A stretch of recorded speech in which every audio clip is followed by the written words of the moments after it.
ముస్లింలు అంటే బీజేపీ నాయకులకు బీజేపీ పాలిత రాష్ట్రాల్లో ఎంత విద్వేషం ఉందో ఒకసారి చూడండి. గతంలో అయోధ్యలో ఒక ముస్లిం సమాజ్వాదీ పార్టీ నాయకుడి మీద చిన్న పిల్లని అత్యాచారం చేశాడని ఆరోపణ చేసి ఎఫ్ఐఆర్ బుక్ చేసి అరెస్ట్ చేసి ఆయన్ని జైలుకు పంపించి ఆయన బేకరీని ఆయన ఇంటిని బుల్డోజర్ పెట్టి కూల్చేసి, అక్కడ బుల్డోజర్ బాబు ఉన్నాడు కదా జంగిల్ రాజ్యంలో, బుల్డోజర్ పెట్టి కూల్చేసి సర్వనాశనం చేశారు. 2 సంవత్సరాల తర్వాత తెలిసింది ఆయనకి ఆ చిన్నపిల్ల అత్యాచారానికి సంబంధం లేదు అని. అలాంటిది మరో ఘటన ఇప్పుడు అక్కడే ఉత్తరప్రదేశ్లోనే జరిగింది. మధురై జిల్లాలో ఒక స్కూల్లో, గవర్నమెంట్ స్కూల్లో 8 మంది టీచర్స్ ఉన్నారు. వాళ్ళలో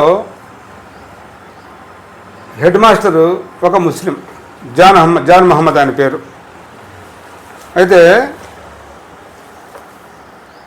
ఈ జాన్ మహమ్మద్ ముస్లిం కావటం వల్ల ఇక్కడి నుంచి ఎలాగైనా ఇతను తీసేయాలనే ఉద్దేశంతో ఉత్తరప్రదేశ్లోని మధురై జిల్లాలో ఒక స్కూల్లో హెడ్ మాస్టర్ని తొలగించాలని, అక్కడి నుంచి తప్పించాలని ఎట్లయినా సరే అక్కడ బీజేపీ మండలాధ్యక్షుడు, అక్కడ ఉన్న విద్యాశాఖాధికారిని రతన్ కీర్తి మేడం గారికి ఫోన్ చేసి, ఈ దుర్గేష్ ప్రధాన్ అనే బీజేపీ మండలాధ్యక్షుడు మేడం గారికి ఫోన్ చేసి ఏం చెప్పాడంటే, ఈ జాన్ మహమ్మద్ అనే హెడ్ మాస్టర్ గారు స్కూల్లో పిల్లల చేత జాతీయ గీతం పాడనివ్వడు, నమాజ్ చేపిస్తాడు, హిందూ దేవీ దేవతల్ని కించపరుస్తాడు, అల్లా మార్గంలో రమ్మని మత మార్పిడి చేస్తాడు, ఇవన్నీ ఆరోపణలు ఉన్నాయి ఆయన మీద అని చెప్పి అతను ఫోన్ చేసి మేడం గారికి చెప్తే, మేడం గారు రెండో మాట లేకుండా, విచారణ లేకుండా ఆ జాన్ మహమ్మద్ అనే హెడ్ మాస్టర్ని సస్పెండ్ చేశారు మేడం గారు. ఇంకా విచారణ లేదు, సస్పెండ్ చేసేశారు.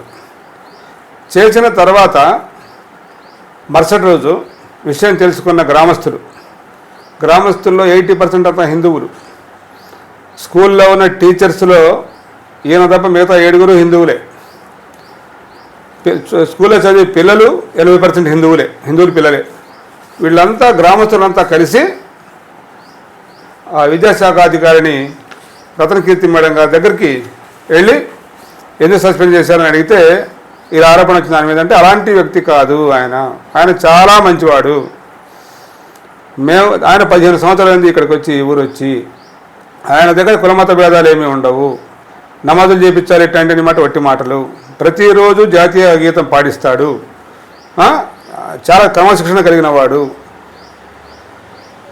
స్కూల్ టీచర్స్ మొత్తం ఎవరు రాకముందే గంట ముందు వచ్చి స్కూలు మంచి చెడ్డ చూసుకుంటాడు ఆయన. స్కూల్ విడిచిపెట్టిన తర్వాత మళ్ళీ గంట దాకా ఉండి అంతా సక్రమంగా ఉందో లేదో చూసి మళ్ళీ ఇంటికి వెళ్ళిపోతాడు. పిల్లల్ని వ్యక్తిగత శ్రద్ధ తీసుకుంటాడు, అన్ని మతాల్ని గౌరవిస్తాడు అని ఆయన మీద చాలా మంచిగా ఆ గ్రామస్తులు, ఎవరు ముస్లిమ్స్ కాదు అంతా హిందువులు, ఆ మాస్టరే కావాలి అని చెప్పి ఆవిడ మీద అక్కడికి ఆఫీస్ దగ్గరికి వెళ్ళి ఆవిడని అడగడం జరిగింది. జరిగితే ఇదంతా ఏదో వ్యవహారం తేడాగా ఉందని చెప్పి మేడం గారు ఏం చేశారంటే, అంతకుముందు నెల సస్పెండ్ చేసి వివరణ ఇవ్వాలని చెప్పారు. ఇప్పుడు వీళ్ళందరూ వెళ్ళిన తర్వాత మళ్ళీ 3 రోజుల్లోనే ఆయన మళ్ళీ సస్పెండ్ ఎత్తేస్తూ విధిలో రావాలని చెప్పి మేడం గారు చెప్పారు. అంటే ఇక ఒక ముస్లిం అయినంత మాత్రాన ఇంకా విచారణ లేకుండా సస్పెండ్ చేయడమే. ఈలోపు ఆయన మీద ఎప్పుడైతే ఆయన సస్పెండ్ చేశారు మేడం గారు, ఇక ట్విట్టర్లో సోషల్ మీడియా మొత్తం పోస్టులు పెట్టేశారు.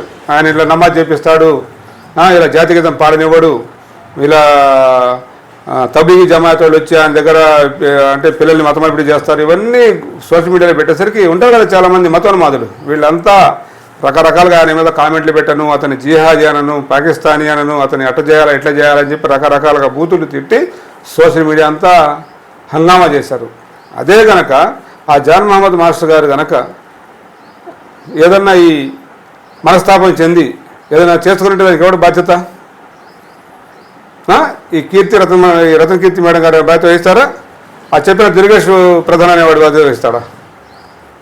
ఆయన ఇంకా చాలా నిజాయితీపరుడు కాబట్టి ఆ మాట ఆయన చెప్పట్లా, ఊళ్ళో జనం చెప్తా ఉన్నారు. చాలామంది తర్వాత మన అజిత్ అంజుమ్ లాంటి పెద్ద పెద్ద సీనియర్ జర్నలిస్టులు ఇలా సోషల్ మీడియా వాళ్ళందరూ వాళ్ళు ఆ గ్రామంలోకి వెళ్ళి అక్కడ చదువుకునే పిల్లలతో సహా గ్రామస్తులతో సహా మాట్లాడించి ఆయన వల్ల ఎటువంటి తప్పు లేదు, ఏ లోపము లేదు అని చెప్పి గ్రామస్తులంతా ముక్త కంఠంతో చెప్పారు. చిన్నపిల్లలు చెప్తా ఉన్నారు, రోజు మా చేత జనగణమన పాటిస్తారని చెప్పి రోజు చెప్తా ఉన్నారు.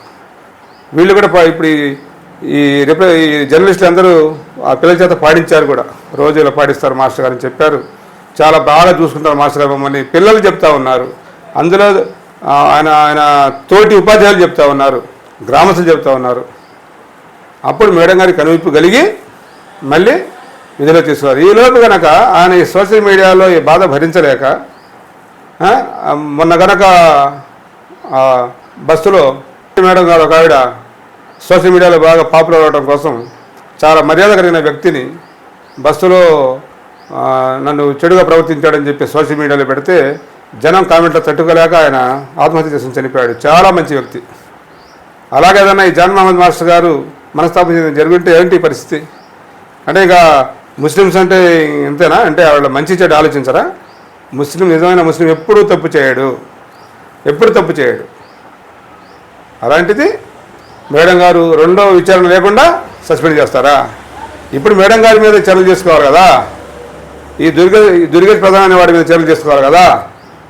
అవన్నీ ఏం లేకుండా ఒక మంచి మనిషి మీద ఆయన ఇవ్వట సర్టిఫికెట్, గ్రామ ప్రజలు ఇస్తున్న సర్టిఫికెట్ ఆయన మంచివాడని బుద్ధి తెచ్చుకోవాలి ఇట్లాంటి వాళ్ళు.